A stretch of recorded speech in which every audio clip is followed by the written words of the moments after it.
Dear students, मैं रामा अवतार कांटीवाल आपके इस YouTube channel online English classes by Rama Avtar Kantiwal में सभी का हार्दिक स्वागत करता हूं।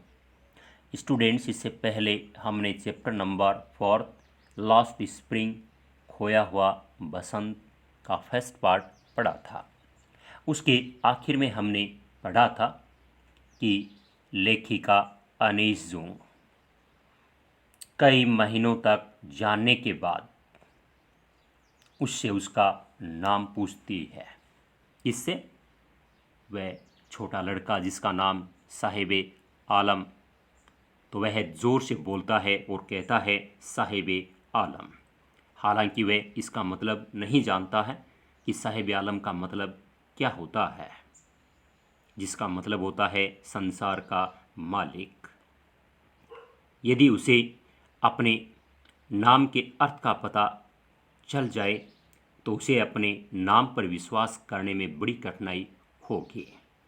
अपने नाम के अर्थ से अनजान रहते हुए वह अपने दोस्तों के साथ गलियों में भटकता रहता है और नंगे पैरों वाले लड़कों की फौज जो सुबह के पक्षियों की भांति प्रकट होते हैं अर्थात दिखाई देते हैं और दोपहर तक गायब हो जाते हैं, उनके साथ फिरता रहता है।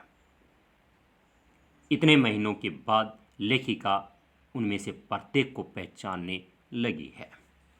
स्टूडेंट्स, आज हम उसी का सेकेंड पार्ट पढ़ेंगे। Why aren't you wearing chappals, I ask one. तुम चप्पल क्यों नहीं पहनते हो, मैं एक लड़के से पूछती हूँ। कौन? लेखिका Anees Jung. I ask one, मैं एक लड़के से पूछती हूँ। Why aren't you wearing chappals, तुम चप्पल क्यों नहीं पहनते हो। वियर मीन्स पहनना। My mother did not bring them down from the shelf, he answers simply. मेरी माँ ने उन्हें ताक से नीचे नहीं उतारा, वह सीधेपन से जवाब देता है। माई mother did not bring them down, मेरी माँ ने उन्हें नहीं उतारा फ्रॉम द सेल्फ, ताक से। इनको चप्पलों को। ही आंसवर सिंपली, वह सीधेपन से जवाब देता है या सरलता से जवाब देता है। कौन? Sahib Alam. Even if she did he will throw them off, अगर उसे उतार कर दे भी दिया जाता तो भी वह उन्हें फेंक देता। Adds another who is wearing shoes that do not match, एक दूसरे लड़के ने कहा जिसने बेमेल जूते पहन रखे थे।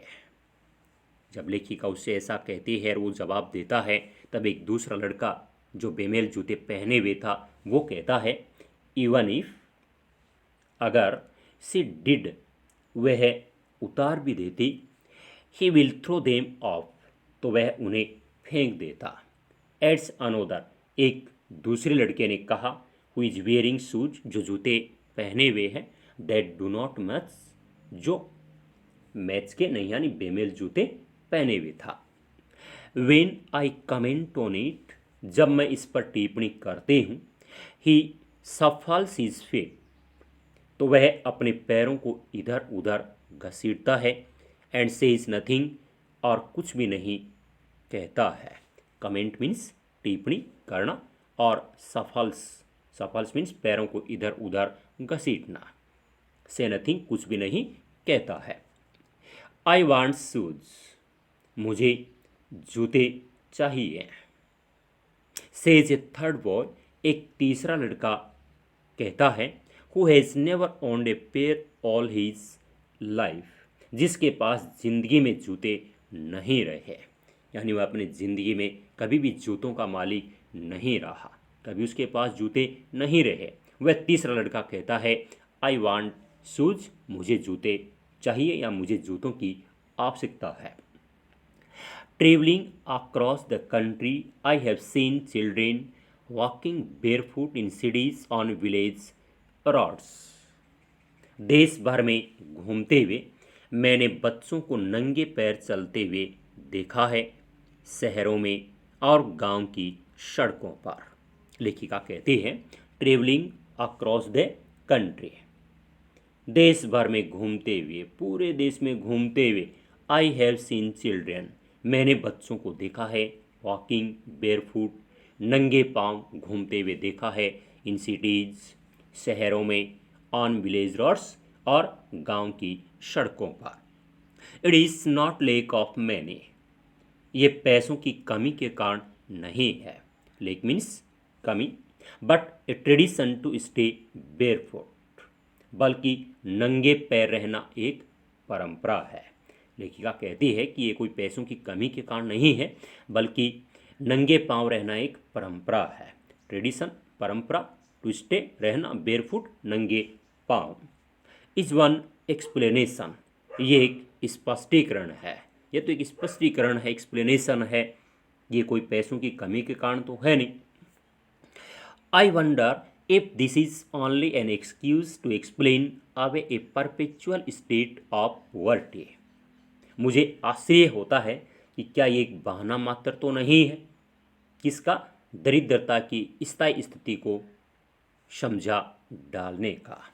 आई वंडर, वंडर मीन्स आश्चर्य होना, मुझे आश्चर्य होता है, if this is only an excuse to explain away perpetual state of poverty, क्या ये गरीबी की निरंतर बनी रहने की दशा की व्याख्या करने का बहाना मात्र तो नहीं है।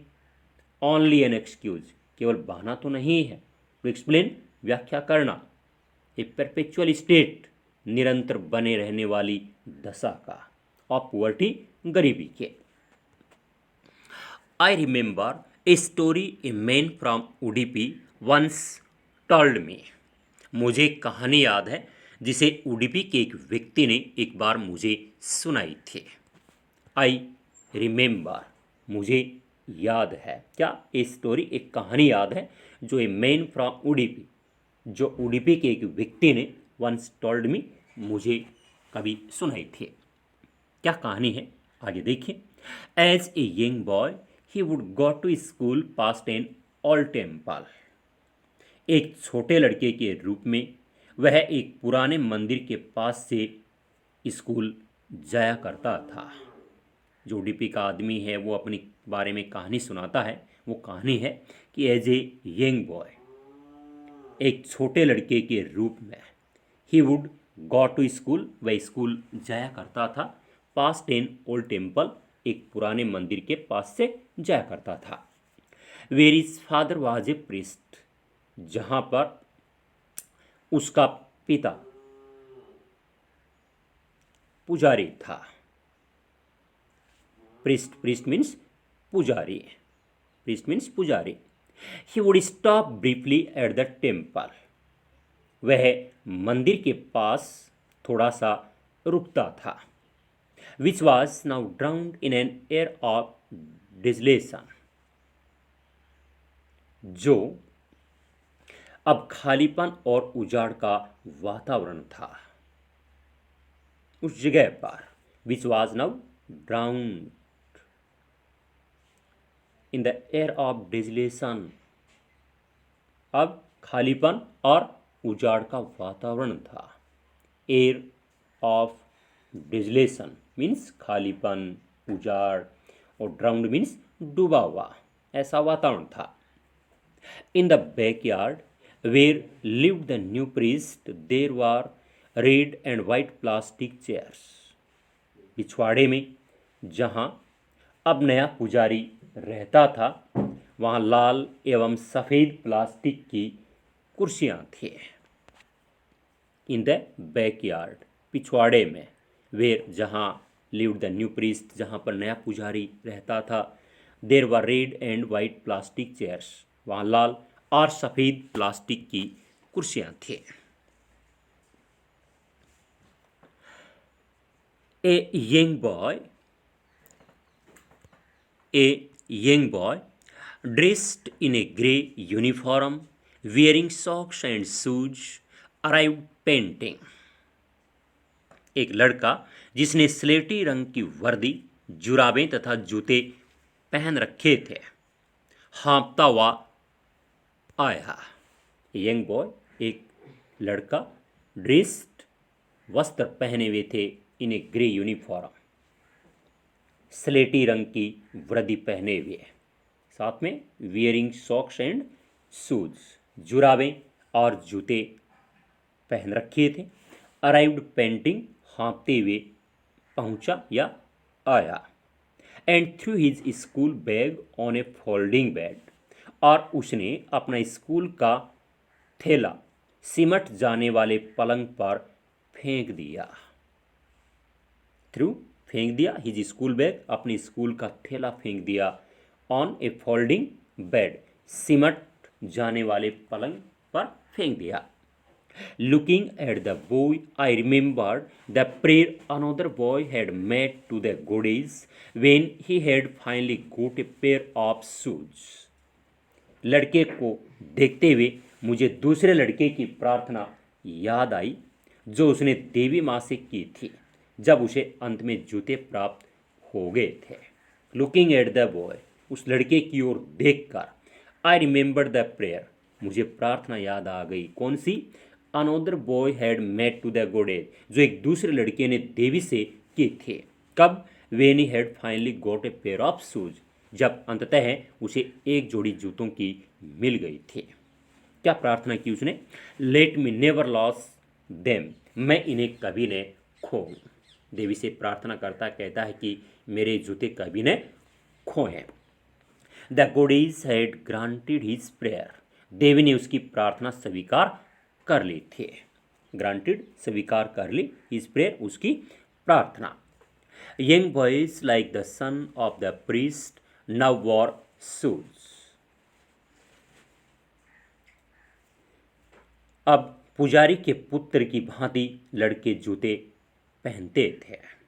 Young boys like the son of priest, पुजारी के बेटे की भांति लड़के नाउ वर शूज, अब जूते पहनते थे।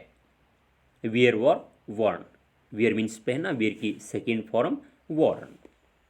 But many others like the rich figures in my neighbourhood remains shoeless, लेकिन मेरे पड़ोस में कई अन्य कचरा बीनने वाले लड़के आज भी बिना जूतों के हैं।